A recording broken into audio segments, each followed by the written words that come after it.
Hi everybody, welcome back to my channel. It's absolutely lovely to see you. I hope you've had a fantastic week. My week's been, well, quite the week again, as always. Before I tell you about my top 5 tips for dealing with a fibromyalgia flare, I want to tell you something about what happened to me this week, because it's actually a very positive story and it really it gave me another outlook on how people are and how really lovely some people are. So the beginning of the week was not great.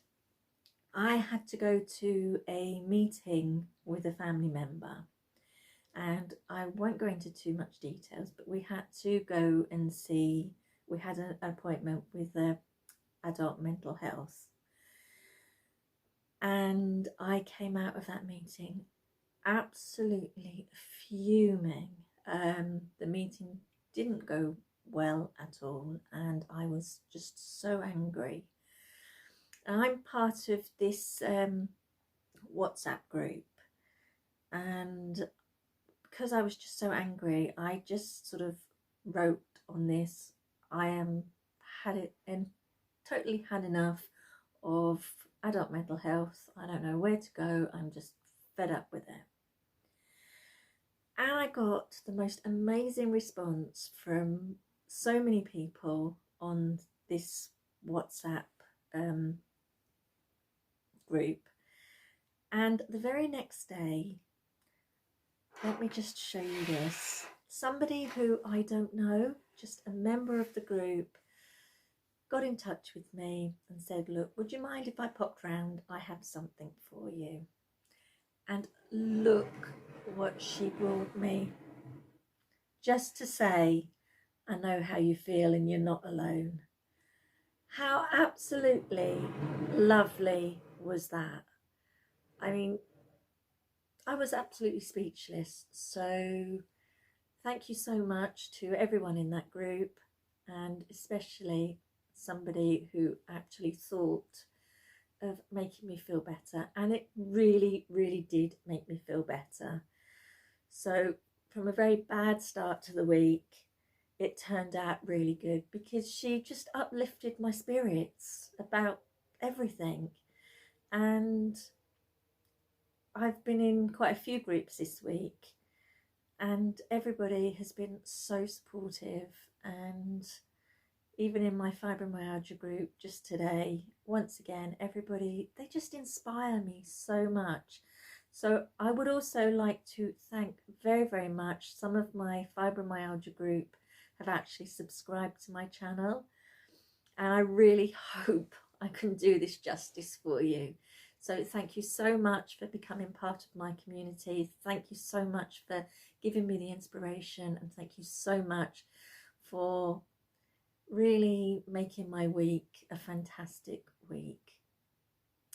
Now, without any further ado, I have said I'm going to do my top 5 tips for coping with a flare. Once again, disclaimer, these are my own things. I'm not a medical professional. I'm not you. I have my own symptoms, my own feelings, my own lifestyle. So if something doesn't work for you, then maybe you can adapt it to something that actually does work for you. My first tip, and I think this is going to be the theme that runs throughout my whole sort of 5 tips, and that is stay calm. And it might seem like a really trivial thing to say, or sometimes maybe even unobtainable, because when you're in a flare, the problem is you start to feel like it's never going to get better. You can't do anything, you're useless, and everything's piling up, and it's just too much to manage, and you know, you're never going to get out of this. It's like it's the end of the world. And if you've had any of those thoughts, you are not alone. I have flares where I simply can't get out of bed and I can't function barely at all. For the purpose of this video, I'm really talking about what I call the functioning flare. So you are up and about, but you're really not feeling it. You're probably getting a lot of fatigue, a lot of pain, and what's happening is it's stressful, and then you start to get negative thoughts, and your body kind of goes into almost like a little crisis, like a fight or flight. And the more you feel like that, the more stressed you get. So what I mean by try and stay calm is, take note of what you're thinking. And I know, especially for me, when I get into these funks, these flares, I get very negative thoughts like, this is it, I'm never going to get well again, I'm never going to walk again, I'm never going to be able to do the things I used to do, I'm never going to be able to do this, I can't, I won't. It's the negative things, and I don't think that's going to stop. Certainly with me, I still think them, but I've had this condition now for so many years, and I've dealt with so many of these flares. I'm now thinking, well, hang on a minute, I did get over it last time, I can get over it. So I'm very conscious about now when these negative thoughts come to me, and this is what I'm suggesting by trying to stay calm.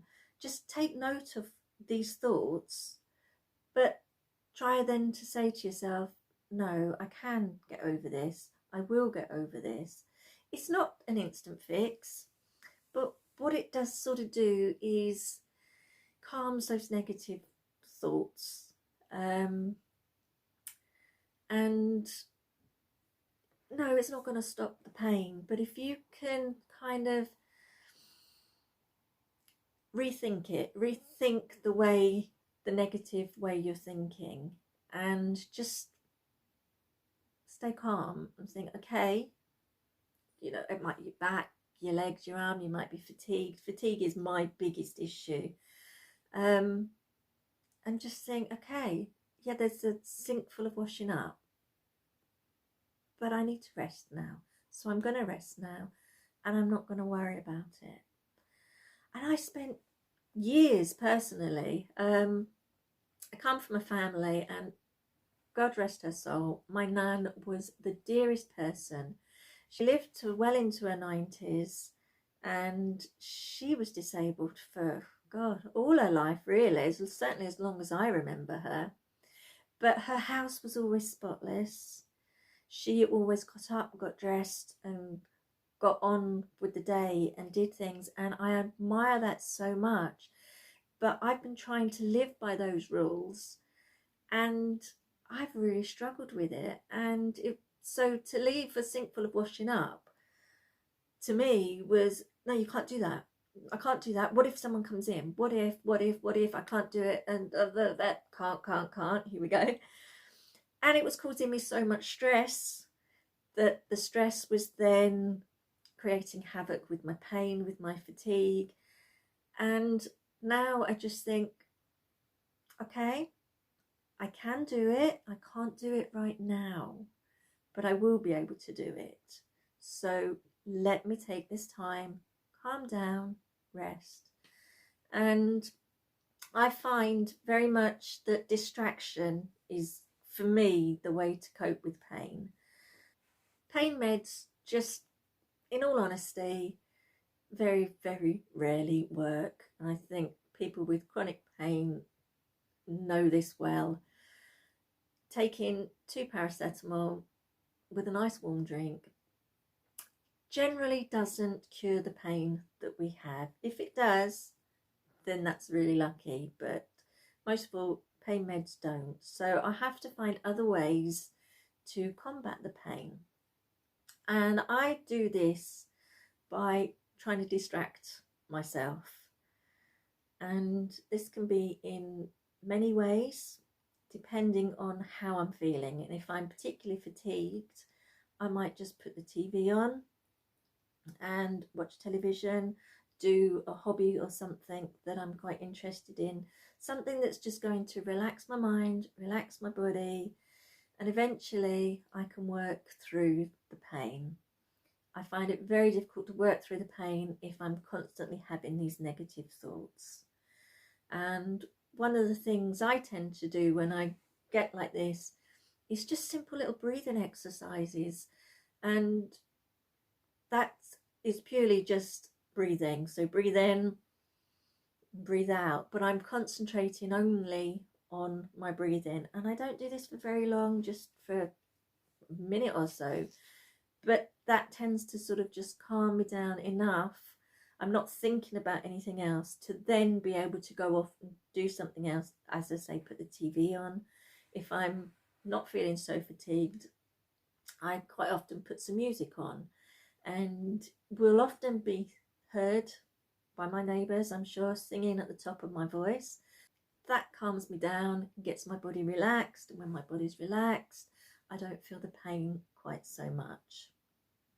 So that's tip number one, is just try and rethink your negative thoughts, try and stay calm, concentrate on something else, and hopefully that will get you through the worst of it.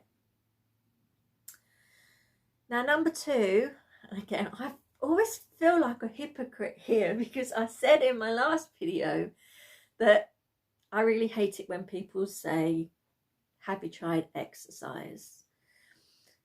But for me personally, I do find very light exercise, and I mean very, very light exercise, does actually help me. And when I'm feeling up to it, one of my favourite things to do, especially first thing in the morning, because it really it makes me feel better for the rest of the day. And I personally do Taichi. And I'm not saying I'm anywhere near a Taichi expert. I've never done a Taichi lesson in my life. I only started this actually at the beginning of lockdown. But I simply put on a YouTube video of Taichi, and I honestly usually do ones that, depending on how I feel, I do seated Taichi if my legs are hurting or my back's hurting and I don't really have the energy to do standing up. Or I do Taichi for seniors, and I'll put some of the links actually below because they're quite good to watch. But I do very, very gentle sort of stretching exercises that gets your whole body kind of moving and swaying, and it just seems to loosen me up, and I do tend to feel really good for the rest of the day. The other thing I bought at the beginning of lockdown was this simple pedaling machine. So it means I can sit, you can actually do your arms as well, but I actually haven't done that.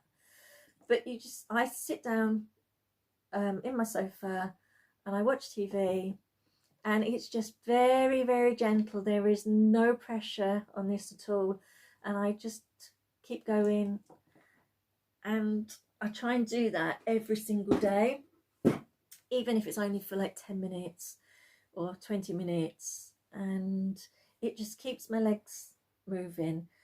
Sometimes it hurts a little bit to begin with, and sometimes it hurts after I've done it, but it's not that sort of annoying, constant grinding on you pain that we get with fibromyalgia. It's more a sort of, okay, maybe I just pulled that muscle a little bit. Not everybody's going to be able to do that, and I do appreciate that. But for me, trying to find some kind of exercise, it's not only good for your body, but it's good for your mind as well. Releasing those endorphins through exercise or doing something that you enjoy actually sort of lowers the stress and will help with the flare.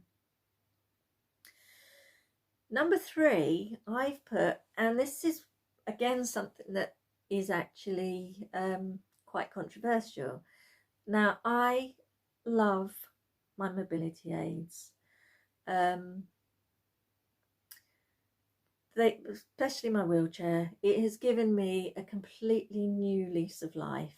And yeah, you hear a lot of people saying, oh, well, you know, if you don't use your legs, you're going to lose your legs. And, oh, well, once you get into that chair, you know, you'll never do it, anything else, you know, you're stuck in it for life. And I disagree with that. I disagree with it completely.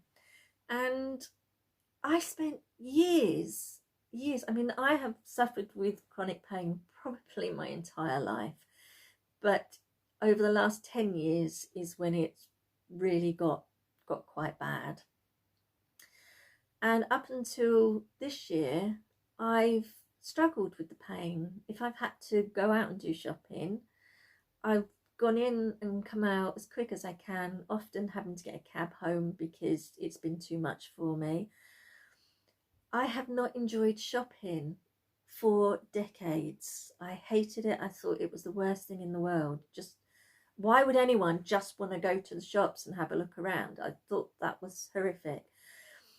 And then I got my wheelchair, and wow, I love shopping now. If I can get out and go shopping, not even shopping, just out, it's well, it has given me a completely new lease of life.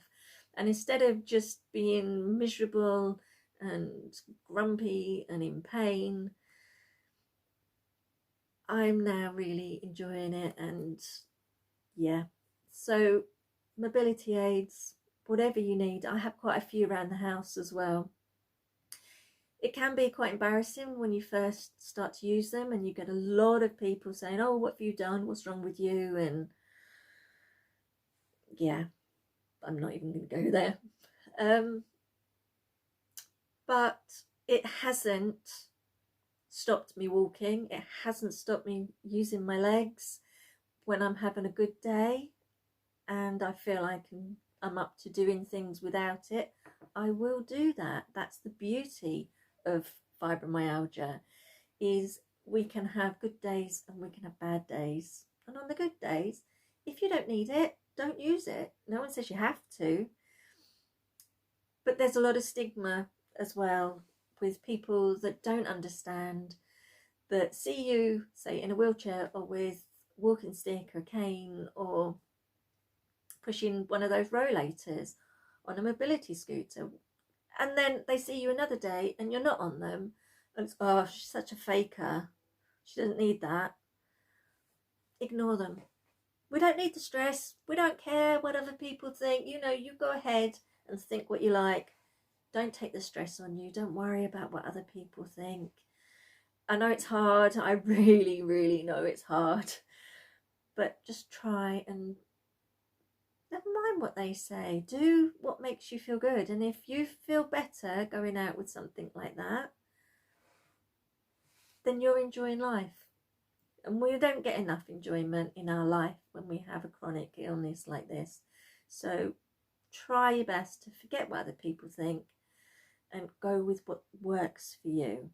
So mobility aids are a big plus on my how to cope with a flare, because if I can get outside, a little bit of sunshine, that makes me feel better. If I can talk to people and see people, even if it's just a good morning, it makes me feel better. And when I feel better, my flares are not so bad. The fourth one is, and I think this one is so important, and it might sound so trivial, but learn to laugh at yourself. Learn to laugh at your mistakes. Laugh. If you can't get out of bed one day, laugh about it and say, oh, jelly legs today, or you know, I can be lazy today. Yeah, it's my lazy day, not doing anything. Try and laugh about it. It's a miserable, horrible thing. And if you can laugh about it, laugh. If you do what I did today, here we go. I made a cup of tea for my son, and then I couldn't find the cup of tea I'd made. So I made another cup of tea for him. I took it up to him, And I thought, where on earth have I put this other cup of tea that I made? Because I know I made it. And even if I don't remember what I did with it, I knew I'd made it because there was no water left in the kettle. So I knew I'd made it. I thought, oh, I bet I've put it in the fridge while I was putting the milk back.